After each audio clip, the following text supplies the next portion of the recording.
Day 20 of the US-Israel war on Iran has been shaped by three big developments. The fighting is getting more intense, the energy war is getting more dangerous, and Washington is signaling it is preparing for a much longer conflict. Let's start with the battlefield. A US F-35 fighter jet made an emergency landing at a US airbase in the Middle East after flying a combat mission over Iran. The aircraft landed safely and the pilot is stable, but the incident is now under investigation. CNN reported that the jet may have been hit by Iran, and the IRGC has separately claimed it targeted a US aircraft. If confirmed, that would mark a major moment in the war, because there have been no confirmed cases before of an F-35 being struck by enemy fire. At the same time, US officials say the conflict has already killed 13 American service members and wounded about 200 others. Even so, the Pentagon says its war goals have not changed. Defense Secretary Pete Hegseth says the US is still focused on destroying Iran's missile launchers, weakening its defense industry and navy, and making sure Iran cannot obtain a nuclear weapon. He also made clear there is no fixed timeline for ending the campaign. President Trump struck a similar line, saying he is not sending more troops anywhere right now, but adding that if he were, he would not announce it publicly. No, I'm not putting troops anywhere. If I were, I certainly wouldn't tell you.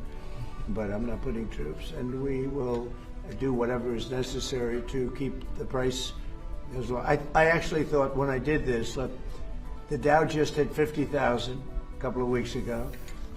They said that couldn't happen for 4 years. It wouldn't happen in my term. It's such an outrageous thing because I said it would happen. Now to the energy front, which is becoming one of the most dangerous parts of this war. Iran has warned it will show zero restraint if its energy facilities are hit again. That came a day after Israel struck the South Pars gas field, which supplies around 80% of Iran's domestic gas needs. Tehran says its earlier response used only a fraction of its power and warned that any repeat attack would trigger a much stronger response. That threat is already having real consequences across the Gulf. Qatar Energy says Iranian strikes have wiped out about 17% of Qatar's LNG export capacity, with an estimated $20 billion in lost annual revenue. 2 of Qatar's 14 LNG trains and 1 of its gas-to-liquids facilities were damaged, and repairs could take 3 to 5 years. Qatar says the damage is serious, and its energy minister warned the region may have been set back 10 to 20 years. He also urged all sides, including Israel and the US, to stay away from oil and gas facilities altogether. Iran has also continued retaliating against Israel. Israeli officials say an oil refinery in Haifa was struck in a missile attack,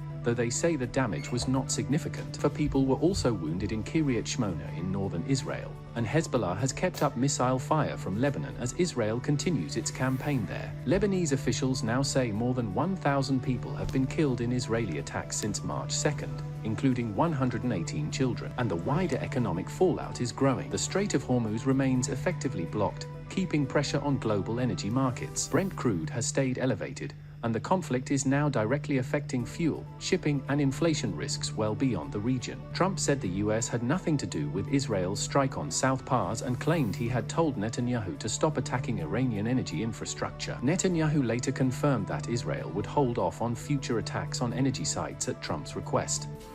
Fact number 1, Israel acted alone against the Slawiya gas compound.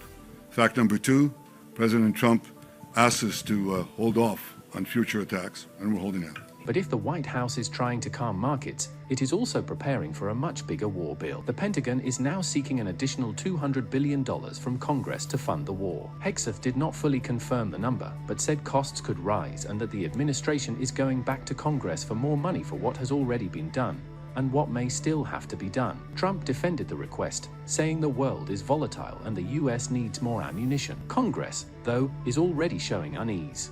Democrats are demanding more details, and even some Republicans may hesitate over such a huge request for a war that Congress has not formally authorized. So the picture on day 20 is this: the US says it is on track, Iran says it is ready to escalate harder, the Gulf's energy system is under strain, and Washington is now preparing both militarily and financially for a longer fight than it first suggested.